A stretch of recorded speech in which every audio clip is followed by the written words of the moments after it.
Hello, everybody. Welcome to episode 241 of Shelf Review, where I am very glad to bring you a review today. And it is the review over Spider-Man Brand New Day. Now, as the title will probably say, I personally believe in my heart of hearts that this movie is the best Spider-Man movie ever released. This movie is a masterpiece. It's one of the best films that we've gotten post-Endgame. It honestly might be my favorite post Endgame because I Shang-Chi was probably my favorite movie post Endgame, and I like this more than Shang-Chi. This movie is great. It is a masterpiece. It deserves your money. I'm not going to give you a full story breakdown because it deserves your money. I know that's a very kind of corny thing to say. Oh, big billion-dollar corporation Disney deserves your money. If movies like this don't get the money, then they're going to continue to produce the slop that they're producing. So we need to make it known when something is good that it is good, because this movie is phenomenal. So I guess I'll kind of just start off with the big thing that probably everyone's questioning. Who's the big villain of this movie? It is, in fact, as the rumors suggested, Jean Grey. However, what I liked about this one is that Jean Grey is, in fact, not a alternate universe Jean Grey. Because I believe this was done very well. Because I believe many people are getting multiverse fatigue with the MCU. Because it's been in every single movie, it's been incorporated, and it's been a major focus of most previous movies. Like you had Multiverse of Madness, Quantumania, No Way Home, and kind of all that stuff like that. So it's kind of got a bit overwhelmed, not necessarily overwhelming, but overdone. And so now we see a Jean Grey who is from the baseline universe with 616. And, or, yeah, 616. And she is just phenomenally well done. At first, we perceive her as a villain because she is going about trying to unleash, enemies. She gets Scorpion out of prison for a bit. And also, to kind of preface this, we see a 4-year time skip in the beginning of the movie because we see as we go from the time of No Way Home, where they are, Ned and MJ are just now getting accepted into MIT, and then kind of the more story points of the movie start to play out after they've had their final semester. So about 4 years. And so I kind of get back to speaking on Jean Grey, but we see her, and at first she seems to be a villain. We also saw during this time skip that Spider-Man fought Scorpion and some other significant villain. I can't remember what his name was, but yeah. So Jean Grey, she's going about and she's doing all this stuff. She appears to be a villain. So Spider-Man's trying to thwart her and all of that. And we see as she goes about this, and ultimately she tries to go after the damage control department in New York. And she goes after this individual specifically by the name of Bill Mesker because she's looking for something that's called VMAX. What is VMAX? We don't know. So we see as she ends up doing this, and we see a lot of stuff play down. I'll kind of speak on that a little bit later. And she does get in here, but ultimately she is stopped by Spider-Man because of this inhibitor chip that he's created for reasons I'll discuss later. And she is then sent to this penitentiary area where she is tested on. And this same thing happened to her sister. As we saw in a flashback, her sister Sarah, who she mentions before she ends up going unconscious after getting hit by a dart in Spider-Man's arms, or Peter Parker's arms, she says Sarah. Now, Sarah Grey was a similar mutant to Jean Grey, who had telepathic powers. And she was ultimately captured by the damage control department, and then tested on, and this ultimately led to her death. And why Jean Grey was looking for VMAX was because VMAX was the last message that her sister was able to get out to her before she died. Now, VMAX actually didn't have any significance. It was literally just the brand name of the vent that her sister had seen last before she died. And we see as Jean ends up noticing this. And during this time, Jean then is tested on very violently, but we do see that she's able to overcome all this and break through, and she uses her telepathic and telekinetic abilities to essentially freeze a 1 kilometer area around the penitentiary she was at. And we try to see all this play out. And we also see, I guess I'll kind of discuss her final part here, but through all this, Jean Grey is genuinely a sick character because we see she undergoes a lot of development. However, she is not the one who undergoes the most development in this movie. The most development is Peter Parker himself, because now we see as he's trying to grapple with a world in which he no longer has the two very people who he has loved and relied upon for the majority of his teenage life. And we see as he's trying to grapple with this, he has no one. He goes about doing his thing, and he's just really lonely. And we see he's living in kind of a rundown little apartment area. And he's going around doing stopping crimes and all of that. And at one point, we see as he ends up finding Ned. He ends up following Ned. They go to this house welcoming party or housewarming party, and there he's kind of looking around. He ends up speaking with Ned. Ned reveals how he has like a Spidey tracker stuff, and he is obsessed with Spider-Man, though he doesn't know that Peter is Spider-Man. So we see this, and we see is also Peter runs into MJ, and they talk, and he had some flowers, and he ultimately ends up giving to her as a housewarming gift, and they just kind of talk, and ultimately this leads to Peter, while at the house party, seeing that MJ has in fact started dating Flash Thompson. So this shatters Peter. We see as he goes about swinging around, he escapes as fast as he can, and at one point it seems like he's just going to let himself land on the ground. He seems like he's trying to let himself die because he has been broken to this point. And after this, we see his new power awakens. This is the increase of hormonal arachnid activity in his body. It starts to overpower the human. And so we see as he becomes hypersensitive to visual, all stimuli. He also becomes able to produce his organic webs, as we see. This is due to the increased hormonal activity of the arachnid within him. And his eyes also turn black whenever the arachnid hormone starts to take over. So this starts to frighten him because he loses himself, essentially. We see as he loses himself in a fight against the Scorpion early on. And he ends up throwing the Scorpion into a police car, which leads to this police officer getting very heavily injured. And we see as his little in with the police is telling him like, "Yo, if you keep doing like this, I can't protect you." And then after this is where we see things start to go down, because early on in the beginning of the movie, we'd seen the shifting of Jean Grey and all of that between minds, essentially as mind transference, kind of like Ino from Naruto. And we see she's going about doing this. And we see at first Spider-Man's able to notice what was going on here. However, later on he's unable to notice when this is happening. And so after beating Scorpion, we see as she starts to shift about between minds until ultimately she's like, you know what, I'm going to go after... actually, she's just kind of like going back here. And Spider-Man starts pursuing her and all that. And then we see as this kind of progresses. And then later on, we see as this kind of similar thing happens once more. Peter ends up leaving this area where he was trying to test some stuff with his new abilities.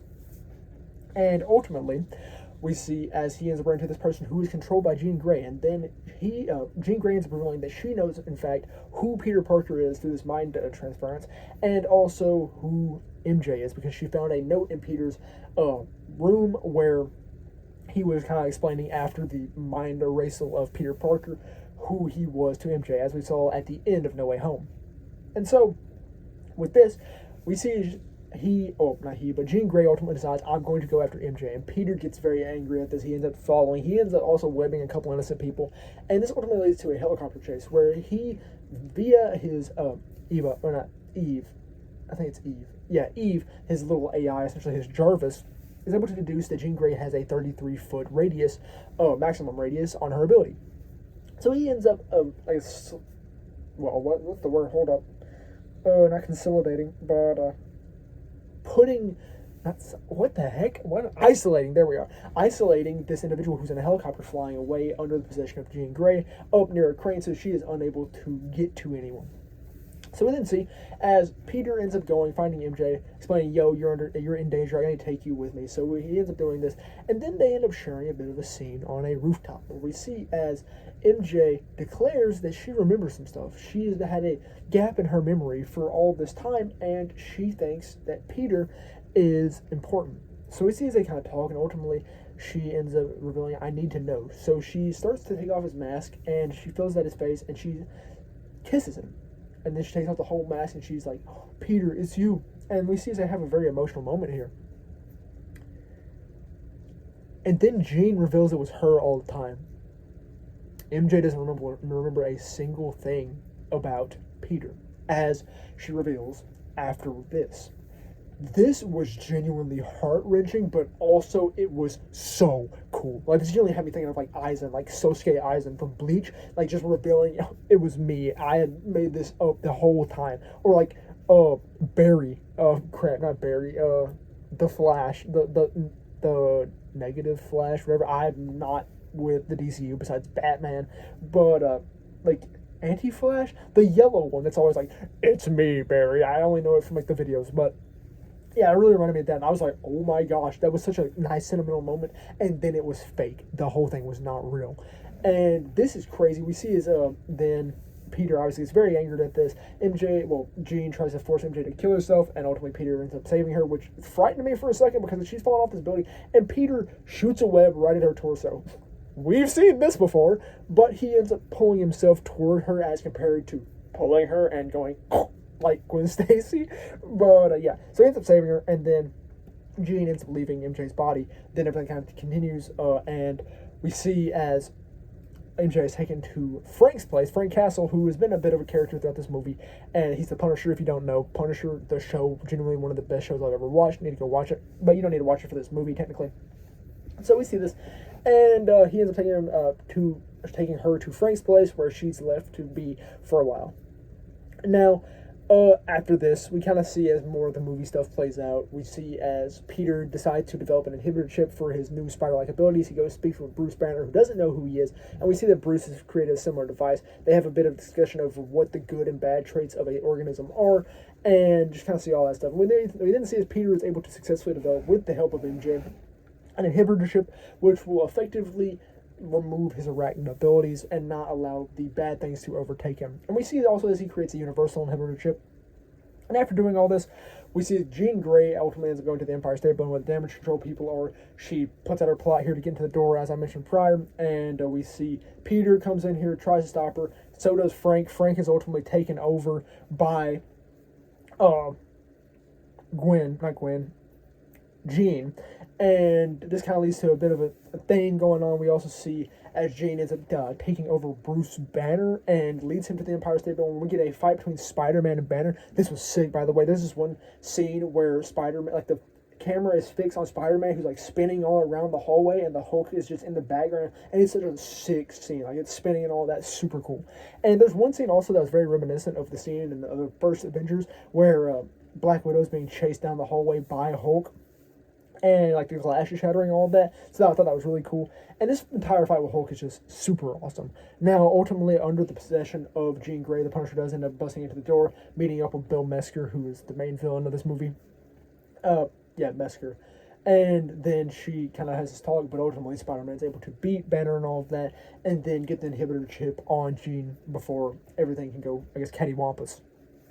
But yeah, so then after that, we see as Peter speaks with Bill, and Bill ends up telling him at one point that he slightly remembered something from when Jean had it in possession.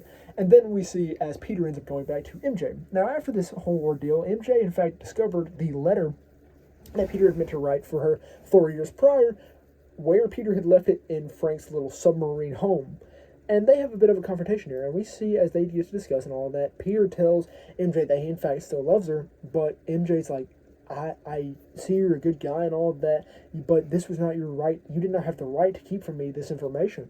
I deserve to know, and yet you decided to not tell me. And she ultimately ends up telling him that she doesn't love him. She doesn't know who he is, so she can't love him. And we then see as she decides to head back to the apartment, where ultimately Peter has to end up taking her since she doesn't have a phone, she can't call, so they end up going back, and we see as they have a bit of an interaction with Ned, which is super cool. We see as Ned gets to fanboy a little bit, and they have a Lego constructing a little time there. And then we see as ultimately upon leaving, MJ says, "Yo, be safe, Peter." And Ned's like, "Spider-Man's name is Peter?" And he has to leave because he discovered that Mesker was lying to him, and he heads to the damage control area. And so, with this, we then get to the events of all the Jean Grey stuff and all that. She ends up seeing the flashback to her sister. She's able to unlock the full capacity of her psychic abilities. I know I said I wasn't really going to go into a recap of this, but I can't really go into go into the review that I want to without kind of giving quite a bit of recap. We see this. Then, after that, Peter ends up pulling up, but Jean is steadfast on destroying everything because she has been betrayed to the utmost degree, and Peter is the reason why she got here in the first place. And we see she's controlling all of the Hand, who are a bit of a presence in this movie. And so we see she controls the Hand, Peter's fighting him and all that. He ultimately ends up removing his inhibitor chip when Jean's like, you have to pick between being Spider-Man and Peter Parker. And he's like, I'm both. Super cool scene. We see as the black guys come over, he starts fighting, but he does it in a way in which he's able to swap between Peter Parker and the Spider-Man. And all this super really cool fight. Then we see as he ultimately ends up getting to the area where Jean is holding Bill hostage. And we then get a brief interaction with them where Jean ultimately ends up pulling up and she's like, you think you can, I guess, withstand my mind powers? And Peter's like, I know I can, try it. And so she ends up sending herself into Peter's mind, where we get to see as she has an interaction with Aunt May. And this ultimately ends up making her realize that though she is different, she is beautiful and she's helpful to the world and all of that. We then see as her and Peter connect on a very personal level here, because they've had a very similar experience of being alone in the world because of how they are, because of how special they are. And so with this, we then see as she ends up getting out of it, but as they are leaving this mind state, we see as it is interrupted by a bullet. So Frank had throughout all this had not got caught in the 1 kilometer not really, I guess, psychoactive blast. And so he's driving on all the way. He's preparing to set up and kill Jean, because that's what the Punisher does. He kills people. So we see as he sets up this like 50 cal gun and shoots. And it was meant for Jean, but Peter ultimately was able to snap out of the mind transference and then take the bullet for Jean. And we see as he's on the ground, he is bleeding profusely. And Jean's like, no, you can't die. And so we didn't see, as he in fact does not die, he ends up going to the hospital. Everything's fine. He heals up. And we then see as he starts to move along. He ultimately ends up seeing everyone celebrating him as Spider-Man while in the hospital. And then after that, we see him and the Punisher share a brief, very little heartwarming connection. And then we see as the movie starts to go to a close, we see he takes flowers to Aunt May's grave. And then also he goes and buys some more flowers. And we see as he runs in with Ned, where they end up talking and they do their little handshake, and he ultimately realizes, yo, he's Peter Parker, he's Spider-Man. And that's where the movie ends. So, I guess out of the little things I noticed. So, in this movie, we see two kids. We see at one point early on, Peter ends up saving a kid on a scooter. Now, also later on, when after the hospital scene and everything, we see as Peter is walking out, because what happened was Frank put on the Spider-Man regalia to distract everyone as the normal Peter Parker snuck out of the hospital. And we see as Peter ends up pointing at a kid. So, these two kids, I believe these kids are being set up to be Miles Morales. Possibly one of them could be Miles Morales. And I believe that would be a pretty cool setup, because my big theory after this is we don't need a Peter Parker anymore. Not necessarily we don't need, but I believe Peter Parker has reached his natural conclusion. He's come full circle. He has accepted everything, and he is now a new individual who has overcame all of his struggles, essentially. So with this, me and my dad have had this big theory that we want Dr. Doom to kill Peter Parker because of the emotional connection there. Tony Stark was Peter Parker's father figure. But now this new Tony Stark, Victor Von Doom, who appears to have the same visage, it'd be so literally, like, insanely cool. It'd be like one of the most exciting moments in all of, like, MCU history if Tony Stark killed Peter Parker because Peter Parker believed it was Tony Stark, even though it was Victor Von Doom. But after this, I believe I have quite a different theory. I don't know if this will necessarily happen, because throughout this movie, the whole thing is developing Peter into a character who can differentiate between the past and the present, someone who can move on from the past and develop their own present. They integrate the past into their present and accept the past, but don't languish in it. So, with this, I believe that Peter, if he sees someone who looks like Tony, now, due to this whole character arc he's had, will be able to recognize, no, Tony's dead. That's not Tony. And so, he won't be killed by Doom in a very, I guess, dramatic and heart-wrenching sense. It could be possible he gets killed in battle or something like that, but he will not be killed in a very emotional manner, I don't think. So, also, who was he buying the flowers for? I really wonder who he was buying the flowers for there at the end, because he'd already bought flowers for May, so he's getting some more flowers. I don't think he's buying them for MJ, because he's already accepted that. And Peter is a good guy, and he knows that MJ doesn't love him like that anymore, so he is not going to press it on her. However, I think possibly Jean Grey could possibly be a romantic candidate for Peter Parker. Now, I believe she is a little young. I don't think she is an adult. I don't know. They don't really speak on her age. There's a possibility that she is an adult, but I don't really know. Now, I believe due to just all the similarities between Jean and Peter, they have essentially lost everyone. They're completely lonely. They know what it's like to be special and suffer loneliness because of this. They have quite a bit of connection. So I believe that it is possible for Jean Grey to be a new romantic interest for Peter Parker. However, I don't really know how likely that is. So that's kind of just another theory I had. Now, I guess I'll kind of speak on the post-credit scene. Now, the post-credit scene was of the Spidey tracker, which we've seen throughout the entire movie, which is a app made by Ned to track Spider-Man. And we see as it starts to try and focus on a new area, and it has to go off the globe into space. So I have multiple theories on this. One of probably the most kind of bland ones would be, it's an incursion of another Spider-Man, as we've seen in like No Way Home and stuff like that. It could be that Spider-Man is off planet fighting someone. Or if Spider-Man dies in Doomsday, it could be like Cars just out there, his corpse floating around in space. Even though Cars is not a corpse, Cars is an ultimate being who is still alive out there. Trust, he's gonna come back one day, guys. But yeah. So I don't know. I don't know when he's gonna come back because there's a completely different universe. But whatever. So with this, well, I mean, there's a possibility. But yeah. So with everything, that is all there really was for Spider-Man Brand New Day. Now, I most certainly did not do it justice in this video. You need to watch it. It is great. Like I said, it is the best Spider-Man movie of all time, in my opinion. Now, personally, I really love Andrew Garfield's Spider-Man because that's when I grew up. I was a little kid when it first came out, and I loved it. However, Tom Holland does great in this movie. I love this movie. It is genuinely the best, like, self-contained villain and story arc that we've seen in recent Marvel history. Like, I adore this movie. I would go and watch it again the moment I finished it because it was great. I loved it so much, and I cannot wait to see what happens in Spider-Man now. I don't really want Spider-Man's story to continue. I believe Spider-Man needs to be taken out of the limelight, die, or something else. I don't believe he needs to continue along in the story because his character arc has come full circle. He has become, I guess, a perfect Spider-Man. Now, I don't believe he got this arachnid boost for anything. Bro essentially got a transformation level boost. But, so I think he's going to have to please play a role in Doomsday. I don't know if he'll die. I don't know if he'll survive.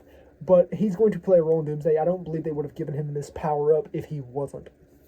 So, I'm really excited to see how that comes into play.